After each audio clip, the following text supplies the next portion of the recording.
And tomorrow marks the last day in office for the Commission for the Implementation of the Constitution Chairman, Charles Nyachae.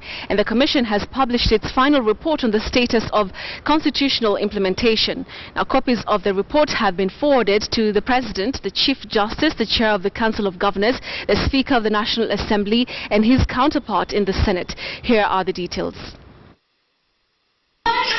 The commissioners of the Commission on the Implementation of the Constitution leave office on the 29th of December as their 5-year term expires.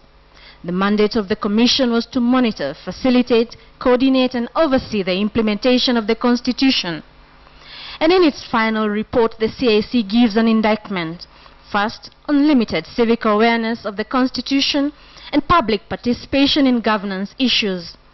And Chairman Charles Nyachae is now calling on Kenyans to respect, uphold and defend the Constitution. People of Kenya rightly have huge expectations from the system of devolved governance. Nyachae tasks Parliament and its members to ask themselves whether they have faithfully protected the Constitution and promoted democratic governance of the Republic. Over the last 5 years, he says, there have been too many instances of Parliament, and in particular the National Assembly, acting in complete disregard, indeed contempt for the letter and spirit of the Constitution. This, the report says, has been mostly manifested in matters that touch on the personal and group interests of parliamentarians.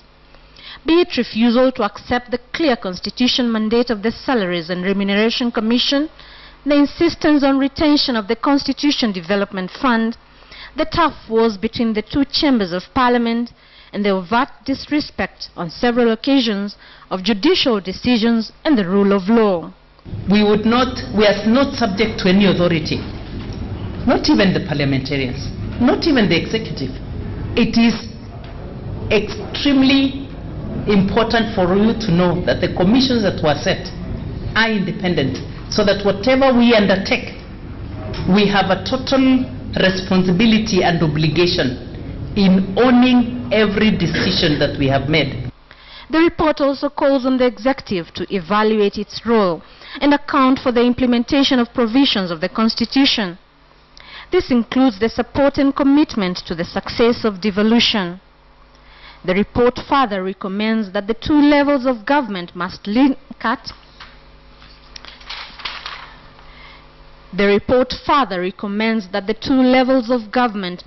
to and actually cooperate with each other to prevent unnecessary wrangling over matters that can be resolved amicably. The CIC report says the Transition Authority transferred most of the functions to all counties in one go, in violation of the Constitution. It recommends that functions that have not been transferred should be transferred, so that there is sufficient time before March 4th, 2016, the end date for the first transfer, to sort out any issues that may arise. The report notes that there have been several conflicts between ministries, commissions and other institutions which have undermined effective service delivery to citizens. The report also notes that there is an increase in the violations of the Bill of Rights, the Leadership and Integrity Act 2012, as has been exhibited by the increase in physical fights and abuse of office by public officers. It cites politicians issuing war threats and brewing ethnic hatred. Further, the corruption cases and allegations in the executive and legislature in both national and county governments being reported are all violations of Chapter 6 of the Constitution and the Leadership and Integrity Act 2012. We will not just look at the former members of Parliament.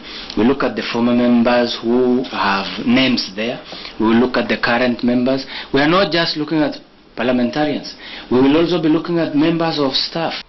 Article 261 of the Constitution requires that all bills are processed through the CIC. Yet Nyachae notes this requirement was ignored in many cases. Most commissions remained without full composition due to delays in appointing commissioners. Accordingly, commissions such as the Kenya National Commission on Human Rights, the Judicial Service Commission, the Teachers Service Commission, and the National Gender and Equality Commission had the performance of their respective constitutional functions impeded and in some cases grounded. The Ethics and Anti-Corruption Commission has operated without commissioners for over 6 months, following the resignations in circumstances that Nyachae says suggest political interference in the performance of its functions.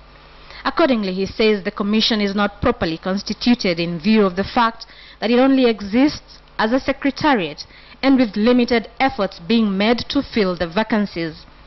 CIC's opinion has been that the EACC cannot function without members of the commission, neither can the secretariat carry out the functions of commissioners. Ellen Wanjiru, KTN News.